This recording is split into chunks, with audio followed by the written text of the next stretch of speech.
Good day, how you going? What do you know? Don't strike a light. Good day, and how you going? Just say good day, and you'll be right. Welcome to the Midweek End Times News and Trends Briefing as we share major events and what is happening around the world as it relates to Bible prophecy. Today's date is Wednesday, July 27th, 2016. As I start out this week, I wanted to bring a clarification from this last weekend's update that we did on Sunday for July 24th, and there was a statement that was made, and it needs some clarification because there's some questions that was asked about it, and according to the video and the statement that I made, I mentioned about how we're looking forward to the rapture and it causes holy living, and specifically talking about the imminent and soon return of Christ.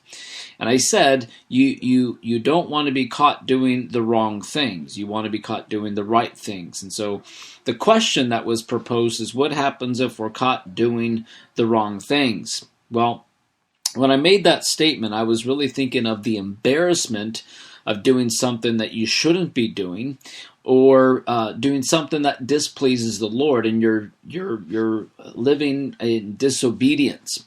So that was what was coming to mind, not necessarily the consequences of what would happen, but more or less the embarrassment of what that would be for you. And here's the thing, as a Christian, we should be walking as close to the Lord as possible.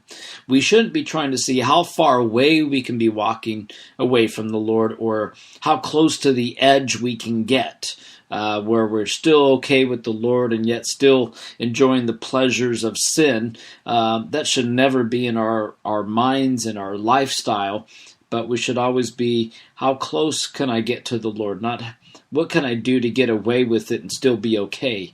And just living that life that is dangerous, that is a life of compromise. And so much more could be said about this particular subject, but I think you get the general idea and what was on my heart and mind when I was trying to communicate that. Now here's a couple subjects or news report that came to mind that I wanted to share with you, or just to bring to your attention, as we do see the increase of violence in these last days. Here's some events worth noting.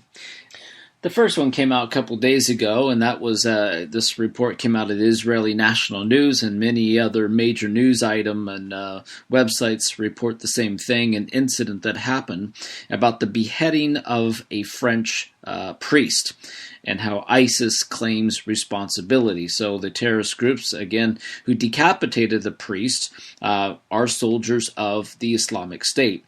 In the aftermath of the attack on the church in the town of Rouen in Normandy, the ISIS terror organization claimed responsibility for the attack and says the terrorists involved were soldiers of ISIS.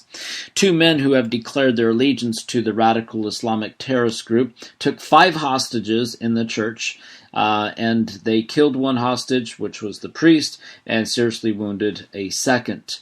The priest was an 86-year-old man who was horrifically murdered in the attack, where his throat was slit, while the doctors are also trying to save the life of the second victim in this horrific attack.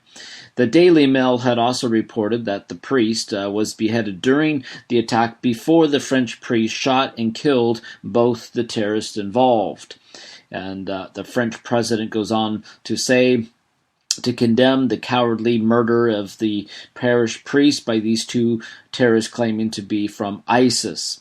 And he mentions that the threat still remains very high, and Pope Francis voiced his pain and horror at the barbaric killing of the priest. And this is something that has continued on with this Islamic terrorist group. Also, speaking of beheading in ISIS, according to the Iraqi news on Monday, in Mosul, there was another 23 young Iraqis that were beheaded there. Iraqi army officer said on Monday that ISIS beheaded 23 Iraqi youths, charging them with collaborating with Iraqi forces.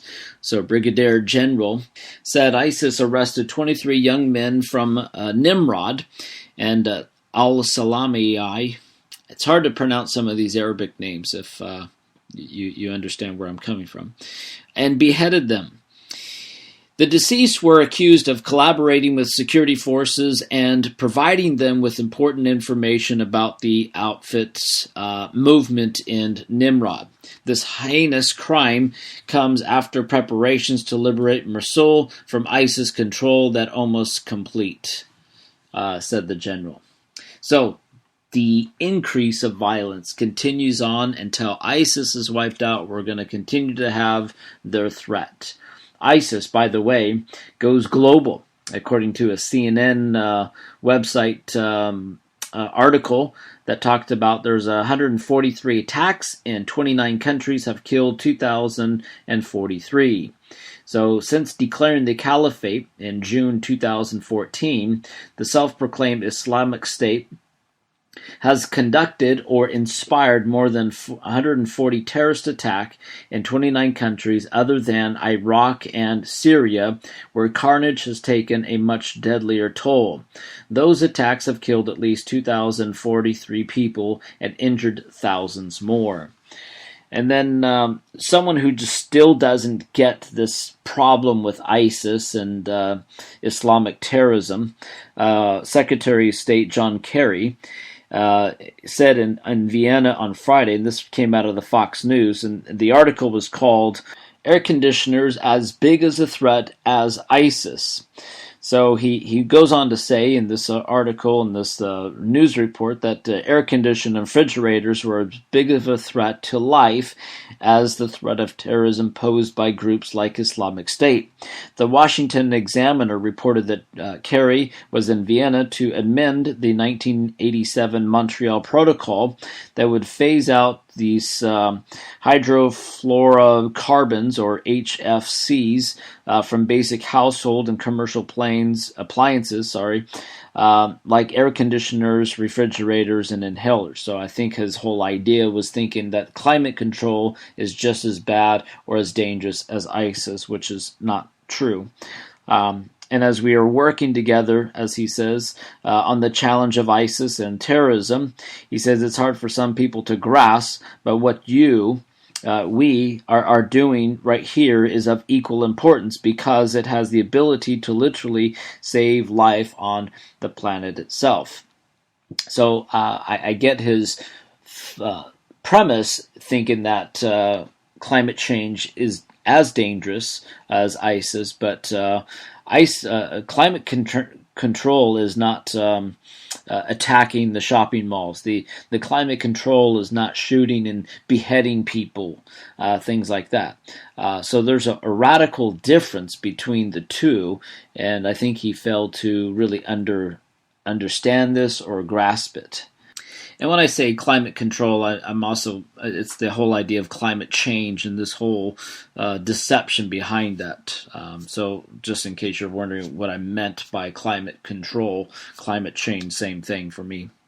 Another crisis that happened in Japan the other day, on Tuesday, that knife attacker in Japan kills 19 in their sleep at disabled center. So this came out of Reuters' website, but so many other news sources share the same article. How a knife-wielding man broke into a facility for disabled patients and killed 19 of them while they're sleeping, authorities said, and it was Japan's worst mass killing since World War II. At least 25 other residents were wounded in the attack at the facility for mentally and physically disabled people, and it was in a town about 25 miles or 40 kilometers southwest of Tokyo. This is a very heart-wrenching and shocking incident in which many innocent people became victims, according to Chief Cabinet Secretary in a news conference in Tokyo. On a separate issue, and this one just kind of does your head in and just you're questioning, are you serious? This report came out of the Times of Israel, and it was entitled, PA Wants to Sue Britain for the 1917 Balfour Declaration. So the Palestinian Authority is preparing a lawsuit against the British government over the issuing of the 1917 Balfour Declaration that paved the way for the creation of the State of Israel. The PA's foreign minister told the Arab League leaders that were gathered in Mauritania on Monday that London is responsible for all Israeli crimes committed since the end of the British Mandate in 1948. Signed by the British Foreign Secretary Lord Arthur James Balfour in 1917, the declaration is seen as giving the Zionist movement official recognition and backing on the part of the major power on the eve of the British conquest of the then Ottoman territory of Palestine. The decision by the foreign minister of the Palestinian Authority said, gave people who don't belong there something that wasn't theirs. And at this point, there's no immediate reaction from Britain. And of course, this is just a bunch of hogwash at the end. It's just stupidity on the Palestinian authorities' part to try to create their two-state solution or to eliminate Israel, which would be their end goal in mind. On to a separate issue and dealing with anti-Semitism, and this came out of the really the Democratic National Convention, which they continue to spread lies, hatred, divisiveness, and deception. But that's part of what a Democrat acts like. And I think the new chairman of the Democratic Party said, hey, why don't we act like Democrats? And basically you look at the mascot of a Democrat and exactly this is what they're behaving like. Anyways, it's a separate issue there. But this report came out of the Israeli National News, and it was entitled, Congressman, Jewish Settlers Are Like Termites. So a U.S. congressman referred to settlers, and his name was Hank Johnson, who was a Democrat representative. And he talks about the Jews living in Judea and Samaria as termites eating into Palestinian homes, the Washington Free Beacon reports.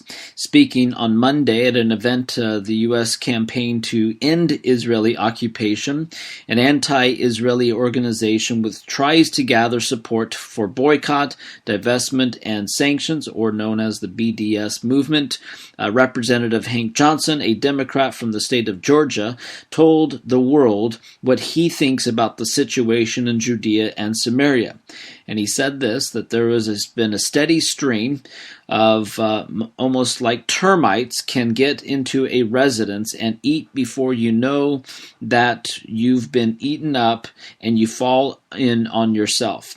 There has been a settlement of activity that has marched forward with impunity and at an ever-increasing rate to the point where there has become an alarming rate, rambled the secretary. Later on, he did apologize on Twitter, saying that he used a poor choice of words. However, he did double down on his criticism as Israeli settlers who he said undermined the two-state solution. In a subsequent statement, the Johnson's office criticized the Free Beacon's reporting, but didn't provide evidence of any factual inaccuracy on the original report.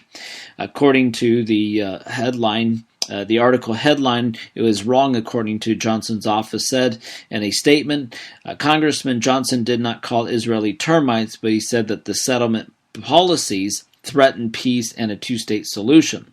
Congressman Johnson didn't intend to insult or speak derogatory of the Israelis or Jewish people. When using the metaphor of termites, the congressman was referring to the corrosive process, not the people. Johnson has been endorsed by J Street, a liberal Middle East advocacy group known for its criticism of Israel. But it is another case, end of story. Again, no matter how they try to sweet talk this, it's another case in point of anti-Semitism, the hatred of the Jewish people, of the Jewish nation, especially in these last days, are going to continue.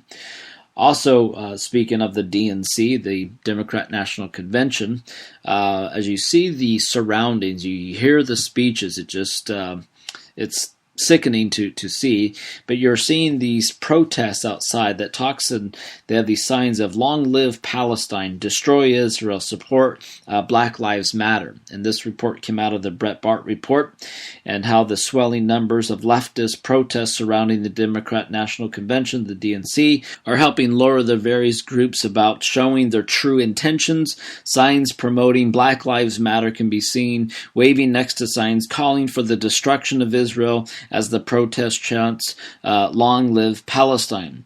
The association between the groups supporting Black Lives Matter and groups wanting to end the existence of Israel were made abundantly clear in the crowd. Several signs called "Free Palestine from the river to the sea," and the crowd and the signs can be seen, and the image within the website that you can see there. Also, the article has filed and published hundreds of protesters that can be heard yelling, "Black Lives Matter." Well, if Black Lives Matter, why are the Black women 5 times more likely to have abortions than the Hispanics or even the whites, if all Black lives matter? But the fact of the matter is all lives matter, not just Black lives when it comes down to it. But just saying that gets you in a lot of trouble, according to what is happening all over the U.S., and politicians or other athletes will say the same thing. All lives do matter, not just one race, all lives. But as we see on a daily occurrence, the increase of violence, the deception, the division, the immorality, the natural disasters, the ever-increasing of globalism, and the push for a new world order. And as the Bible so accurately points out, and the signs of the times in the last days, and we are so clearly that we are living in these end times. We are on that cusp of what the Bible talks about during the tribulation period. And I think we still have a ways to go before, and things are going to get a whole lot worse before the rapture of the church and the start of the tribulation period, but we're getting so close to that period of time. But as you look at the events and what is happening around the world, it's getting so close. As we're seeing the events in the U.S. and all throughout Europe and the Middle East, and the diseases, the pestilences, the natural disasters, the terrorism, everything, the decline of the economies around the world. The list goes on and on and on. And every single day, every single week, we're seeing the increase all around us, as the Bible does talk about the signs of the time. So we need to be paying attention.